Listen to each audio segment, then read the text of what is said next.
Merci, merci. Altesse Sérénissime, chers frères et sœurs, je suis heureux de passer cette journée parmi vous et d'être le premier des successeurs de l'apôtre Pierre des temps modernes à se rendre en principauté de Monaco, une cité-État qui se distingue par les liens profonds qui l'unit à l'Église de Rome et à la foi catholique. Située au bord de la Méditerranée et entourée par des pays fondateurs de l'unité européenne, votre terre trouve dans son indépendance une vocation à la rencontre et à la promotion de l'amitié sociale.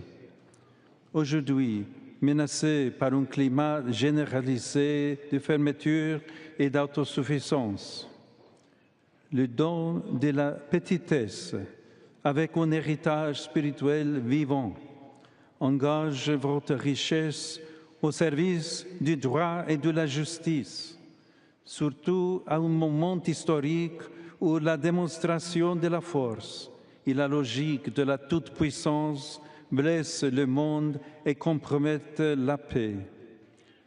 Dans la Bible, comme vous le savez, ce sont les petits qui font l'histoire. Les spiritualités authentiques entretiennent cette conscience. Il faut avoir confiance en la providence de Dieu, même lorsque le sentiment d'impuissance ou l'insuffisance prévaut.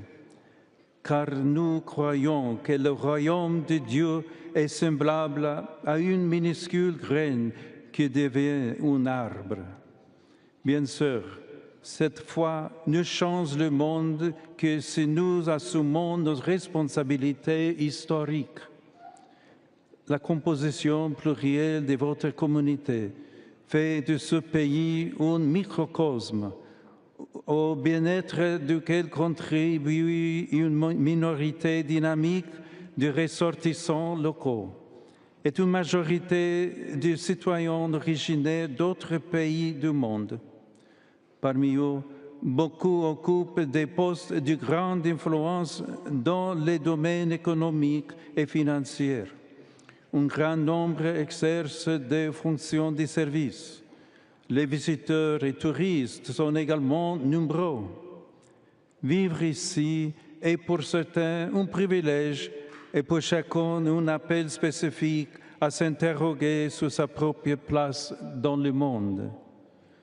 Aux yeux de Dieu, rien ne doit être reçu en vain. Comme le laisse entendre Jésus dans la parabole des talents, ce qui nous a été confié ne doit pas être enseveli dans la terre, mais doit être mis en circulation et multiplié à l'horizon du royaume de Dieu. Cet horizon est plus large que l'horizon privé et n'est pas celui d'un monde utopique. Le royaume de Dieu, auquel Jésus a consacré sa vie, est proche parce qu'il advient au milieu de nous et secoue les configurations injustes du pouvoir, les structures des péchés qui creusent des abîmes entre pauvres et riches, entre privilégiés et rejetés, entre amis et ennemis. Chaque talent, chaque opportunité, chaque bien mis entre nos mains a une destination universelle, un devoir intrinsèque de ne pas être retenu mais redistribué pour que la vie de tout le monde soit meilleure. C'est pourquoi Jésus nous a enseigné à prier. Donnez-nous aujourd'hui notre pain quotidien. Et en même temps, il dit, cherchez avant tout le royaume de Dieu et sa justice. Cette logique de liberté et de partage est au fondement de la parabole du jugement dernier, qui met les pauvres au centre.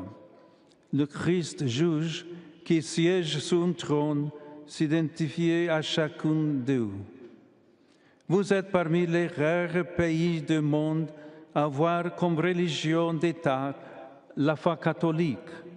Celle-ci nous met devant la souveraineté de Jésus qui engage les chrétiens à devenir dans le monde un royaume de frères et sœurs, une présence qui n'écrase pas mais relève, qui ne sépare pas mais relie, prête à toujours protéger avec amour chaque vie humaine, à tout moment et dans toutes les conditions, afin que personne ne soit jamais exclu de la table de la fraternité. C'est la perspective de l'écologie intégrale qui, je le sais, vous tient particulièrement à cœur. Je confie à la principauté de Monaco, en vertu des liens si profonds qui l'unit à l'Église de Rome, une mission toute particulière dans l'approfondissement de la doctrine sociale de l'Église et dans l'élaboration des bonnes pratiques locales et internationales qui en manifestent la force transformatrice.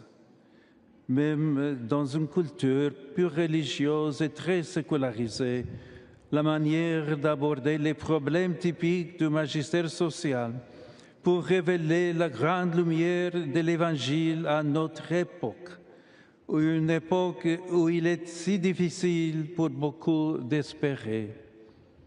Grâce à une foi ancienne, vous serez ainsi des experts dans les choses nouvelles, non pas tant en percevant les biens qui passent, des novités qui survieillissent en une saison, mais en étant préparés aux défis sans précédent que l'on n'affronte qu'avec un cœur libre et une intelligence éclairée.